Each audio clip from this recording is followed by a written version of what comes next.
صل على محمد وآل محمد وعجل فرجهم زيارة حضرت إمام حسين عليه الصلاة والسلام نيابة عن جميع المؤمنين والمؤمنات قربة إلى الله تعالى. السلام عليك يا أبا عبد الله، السلام عليك يا ابن رسول الله، السلام عليك يا أبا الشهداء، السلام عليكم وعلى الأرواح التي حلت بفنائك، عليكم مني جميعا سلام الله أبدا ما بقيت وبقي الليل والنهار ولا جار الله، وآخر العهد مني لزيارتكم.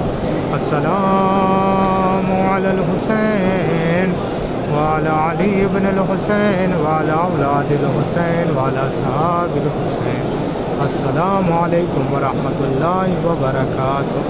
اللهم صل على محمد وآل محمد وعجل فرج اللهم اقض حوائجهم، اللهم يقض حاجتهم بأبا عبد الله الحسين وأبا الفضل العباس عليه السلام وآل محمد.